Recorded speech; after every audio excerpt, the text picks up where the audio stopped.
Advocate K L Kumar, Palakkad പെട്ടി വിവാദം കൊണ്ട് നിങ്ങൾ പഠിച്ചില്ലേ? വീണ്ടും ഈ ഉദ്യോഗസ്ഥരെ ഇറക്കി ഏകപക്ഷീയമായി പരിശോധന നടത്തി നിങ്ങൾ ഈ തെരഞ്ഞെടുപ്പിനെ അട്ടിമറിക്കാനും ഈ മറ്റൊരു വിഷയവും ഇല്ലാത്തത് കൊണ്ട് ഇതൊരു വിവാദമാക്കാനും ശ്രമിക്കുകയാണോ CPM-ഉം ഇടതുപക്ഷവും? പാലക്കാട്ടെ പെട്ടി വിവാദത്തിന്റെ അതേ തുടർച്ച തനിയാവർത്തനമെന്നാണ് KPCC പ്രസിഡന്റ് പറഞ്ഞത്.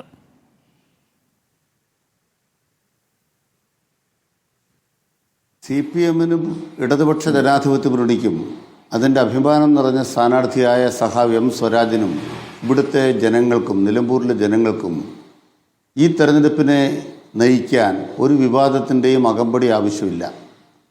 വികസനം മാത്രം മതി. മുഖ്യമന്ത്രി തുടർച്ചയായി 2 ദിവസത്തെ പര്യടനം ഇന്ന് പൂർത്തിയാക്കിയിട്ടുണ്ട്. 3-ാം ദിവസത്തെ പര്യടനം നാളെ പൂർത്തിയാകുന്നതോടുകൂടി ഈ മണ്ഡലത്തിലെ എല്ലാ പഞ്ചായത്തുകളിലും നഗരസഭയിലും അദ്ദേഹം എത്തും. അദ്ദേഹത്തിൻ്റെ പ്രസംഗത്തിൻ്റെ കാമ്പ് നോക്കിയാൽ വികസനത്തിൻ്റെ എന്താണ് 9 കൊല്ലം കൊണ്ട് കേരളത്തിൽ നടന്നത്. കേരളത്തിലെ പ്രതിപക്ഷത്തോട് ഞങ്ങൾ പറയുകയാണ്, നിങ്ങൾ വികസനത്തിൻ്റെ കാര്യത്തിൽ നിലമ്പൂരിൽ എന്ത് നടന്നു, കേരളത്തിൽ എന്ത് നടന്നു, നമുക്ക് സംവാദമാകാം. അങ്ങനെ സംവദിക്കാൻ പോയാൽ ഈ പറയുന്ന പോലെ വിവാദങ്ങളിലേക്ക് കൊണ്ടുപോകാൻ ഉദ്ദേശിക്കുന്ന പ്രതിപക്ഷത്തിൻ്റെ അജണ്ട നടക്കില്ല. അതുകൊണ്ട് ഞങ്ങൾ ഉറച്ചു നിൽക്കുന്നത് വികസനത്തിൻ്റെ കാര്യത്തിലാണ്. നിലമ്പൂരിലെ നാട്ടുകാർക്ക് ഇനി എന്തു വേണം? ഇത്രയും ഞങ്ങൾ ചെയ്തിട്ടുണ്ട്. ഒരു സ്വതന്ത്ര MLA ആയിരുന്നപ്പോൾ ഇത്രത്തോളം ചെയ്യാനായി. ഇനി സ്വതന്ത്ര MLA അല്ല, CPM-ൻ്റെ കേരളത്തിലെ ഏറ്റവും പരമോന്നതമായ സമിതിയിലെ ഒരു അംഗം. മുഖ്യമന്ത്രി ഇന്നലെ പറഞ്ഞതുപോലെ കേരളത്തിൽ ഏത് ചുമതലയും വഹിക്കാൻ പ്രാപ്തനായ ഒരാളെയാണ് ഇത്തവണ നിലമ്പൂരിൽ മത്സരിപ്പിക്കുന്നത്. അതുകൊണ്ട് ഒരു സ്വതന്ത്ര MLA-യിൽ നിന്ന് കേരള രാഷ്ട്രീയത്തിലെ ഒരു പ്രമുഖ രാഷ്ട്രീയ നേതാവിലേക്കുള്ള ഉയരം, പക്വതയാർന്ന ഒരു രാഷ്ട്രീയ നേതാവിലേക്കുള്ള ഉയരം, ആ ഉയരത്തിൻ്റെ തിരിച്ചറിവ്, നിലപാടുള്ള ഒരു രാഷ്ട്രീയക്കാരൻ്റെ ഉയരത്തിൻ്റെ തിരിച്ചറിവ്. അതുകൊണ്ട് തന്നെ LDF-നെ സംബന്ധിച്ച്, M സ്വരാജിനെ സംബന്ധിച്ച് ഒരു വിവാദവും ഞങ്ങൾക്കിവിടെ ആവശ്യമില്ല. ഇത്തരം കാര്യങ്ങളുടെ പിന്നാലെ പോകേണ്ട കാര്യം ഞങ്ങൾക്കില്ല. പക്ഷേ നിലമ്പൂരിലെ വിവേകത്തിന് 2 ഭാഗങ്ങളുണ്ട്. ഒരു ഭാഗമെന്ന് പറയുന്നത് സഖാവ് M സ്വരാജ് സ്ഥാനാർത്ഥിയായതോടുകൂടി ഇവിടെ ഉണ്ടായ ഗുണപരമായ മാറ്റമാണ്.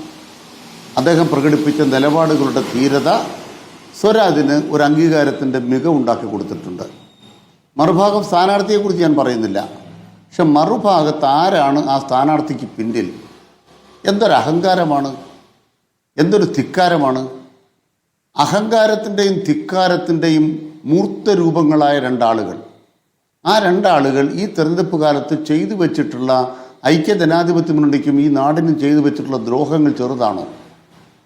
എന്തെല്ലാം അസംബന്ധങ്ങളാണ് ചെറുപ്പക്കാരായ 2 നേതാക്കൾ അസഹനീയമായി നമ്മുടെ പൊതുമണ്ഡലത്തിൽ ചെയ്തുകൊണ്ടിരിക്കുന്നത്. നമ്മൾ കോടതികളിലൊക്കെ കേസ് കൊടുക്കുമ്പോൾ ശല്യക്കാരനായ വ്യവഹാരി എന്ന് പറയും. UDF-ന് ശല്യക്കാരായ 2 വ്യവഹാരികളായി ഈ 2 ആളുകൾ മാറിക്കഴിഞ്ഞിട്ടില്ലേ?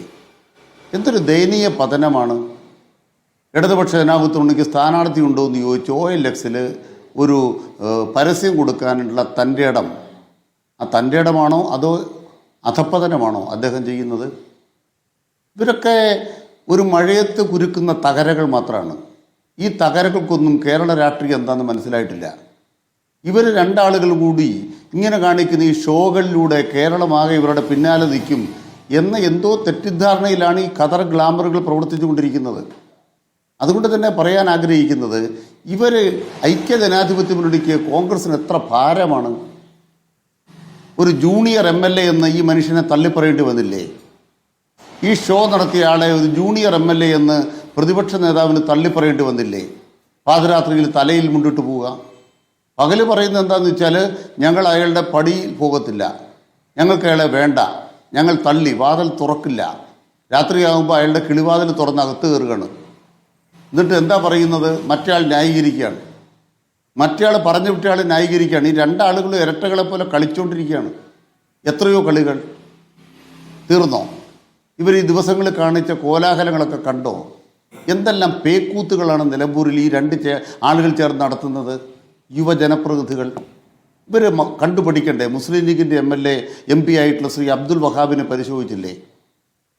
തൊട്ടടുത്ത് വണ്ടൂരിലെ MLA-യും KPCCയുടെ പക്ഷെ അതൊക്കെ പകൽ വെളിച്ചത്തിലാണ്. ഇത് MP-യുടെ മുഖത്തേക്ക് ടോർച്ച് അടിക്കുക, അതിനുശേഷം MP-യുടെ വാഹനത്തിന്റെ ഡിക്കി തുറന്ന് പരിശോധിക്കുക. അഡ്വക്കേറ്റ് കെ അനിൽകുമാർ, നമുക്കറിയാലോ ജനപ്രതിനിധികളുടേതാണെങ്കിലും ഈ ഡിക്കിയൊക്കെ പരിശോധിക്കും എന്നതല്ലാതെ അതൊക്കെ എടുത്ത് പുറത്തു വയ്ക്കുക, അത് തുറന്ന് പരിശോധിക്കുക, ഇത്തരം കാര്യങ്ങളൊന്നും സ്വാഭാവികമായി നടക്കുന്ന കാര്യമല്ല. മാത്രമല്ല പണം കൊണ്ടുവരുന്ന രീതി അങ്ങനെയല്ല എന്നുള്ളത് പൊതുവെ ആളുകൾ ചർച്ചപ്പെടുന്ന വിഷയമാണ്. എനിക്ക് നേരിട്ടറിയില്ല, പലരും പറഞ്ഞു കേട്ടതാണ്. ഇതേപോലെ ചെക്ക് പോസ്റ്റ് മുമ്പിലൂടെ ജനപ്രതിനിധികൾ പണം കൊണ്ടുവരാറൊന്നും ഇല്ല എന്നുള്ളതാണ് മനസ്സിലാക്കുന്നത്, അങ്ങനെ പണം കൊണ്ടുവരുന്നുണ്ടെങ്കിൽ തന്നെ.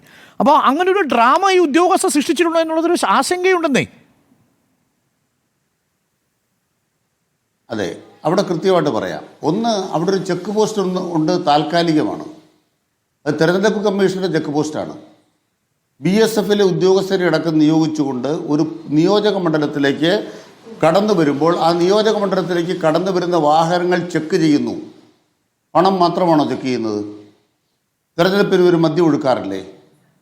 UDFകാർ തെരഞ്ഞെടുപ്പിന് മദ്യം ഒഴുക്കാറില്ലേ? പാലക്കാട് തെരഞ്ഞെടുപ്പിൽ തന്നെ അവിടുത്തെ ജില്ലാ പഞ്ചായത്ത് അംഗമായിരുന്ന ഒരു പ്രധാനപ്പെട്ടയാളുടെ അടുത്ത ബന്ധു, അല്ല കോൺഗ്രസിൻ്റെ പഴയ MLA ആയിരുന്ന ഒരാളുടെ അടുത്ത ബന്ധു എത്ര ലിറ്റർ സ്പിരിറ്റുമായിട്ടാണ് പിടിച്ചത്? അപ്പോൾ സ്വാഭാവികമായും സംയുക്തമായ പരിശോധനയും അല്ലാത്ത പരിശോധനയും ഇലക്ഷൻ കമ്മീഷൻ ചെക്ക് പോസ്റ്റുകൾ ഉണ്ടാക്കി ചെയ്യും. അത് സ്ഥിരം ചെക്ക് പോസ്റ്റ് അല്ല, നികുതി ചെക്ക് പോസ്റ്റ് അല്ല, ഇലക്ഷൻ കമ്മീഷൻ ഉണ്ടാക്കുന്ന ചെക്ക് പോസ്റ്റാണ്. അത്തരമൊരു ചെക്ക് പോസ്റ്റിലൂടെ കടന്നു പോകുന്ന രാധാകൃഷ്ണൻ MP-യുടെ വാഹനങ്ങൾ അത് പകലാണോ രാത്രിയാണോ? അല്ല, ഇനി UDFകാരുടെ വാഹനങ്ങളൊന്നും രാത്രിയിൽ ചെക്ക് ചെയ്യാൻ പാടില്ല. അങ്ങനെയല്ലോ. രാധാകൃഷ്ണൻ MP-യുടെ വാഹനം ചെക്ക് ചെയ്യുന്നത് എങ്ങനെയാ? ഡോർ തുറക്കുന്നു, ഡിക്കി തുറക്കുന്നു, ആ ബാഗ് നോക്കുന്നു, അതിനുശേഷം ഡോർ അടച്ചു പോകുന്നു. അതല്ലാതെ ഈ സീൻ ഉണ്ടാവുക, ഈ ബാഗ് എടുത്ത് പുറത്തു വയ്ക്കാൻ ആവശ്യപ്പെടുക, പുറത്തു വെച്ചതിന് ശേഷം തുറക്കാൻ ആവശ്യപ്പെടുക, ഇതൊക്കെ ചെയ്തത് ശരിയല്ലല്ലോ. പറയട്ടെ, ഒന്ന്, അവിടെ ഇത് ചെയ്ത തെരഞ്ഞെടുപ്പ് ഉദ്യോഗസ്ഥന്മാർ ചെയ്ത ഒരു കാര്യത്തിനും CPM-നോ ഇടതുപക്ഷ ജനാധിപത്യ മുന്നണിക്കോ ഒരു ബന്ധവുമില്ല. ഞങ്ങളതിന് ഉത്തരം പറയേണ്ട ആളുകളല്ല. രണ്ട്, ഇലക്ഷൻ കമ്മീഷൻകാർ ഇത് വീഡിയോഗ്രാഫ് ചെയ്തിട്ടുണ്ട്. ഇലക്ഷൻ കമ്മീഷൻ വീഡിയോഗ്രാഫ് ചെയ്ത് നമ്മുടെ മുമ്പിലില്ല. ഇവർ പറഞ്ഞ പോലെയാണോ അല്ലയോ എന്നുള്ളത് ഇലക്ഷൻ കമ്മീഷൻ്റെ വീഡിയോഗ്രാഫ് വേണം പുറത്തു വരും.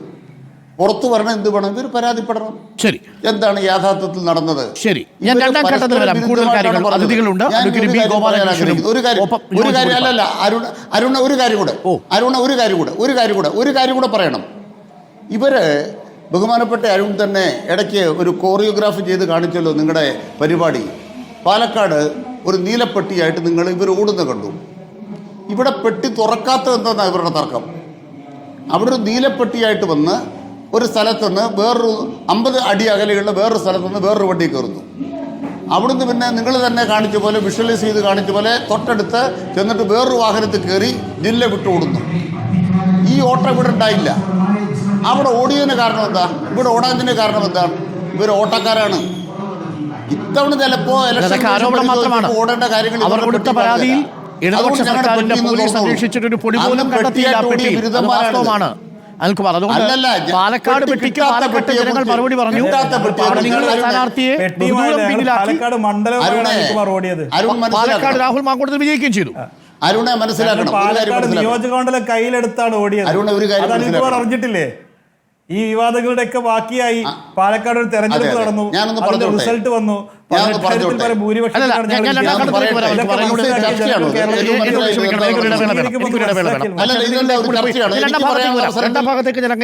എനിക്ക് പറയാനുള്ള അവസരത്തിൽ വേറെ ആളുകൾ പറയണത് ഇല്ല, ഞാൻ അങ്ങേക്ക് അവസരം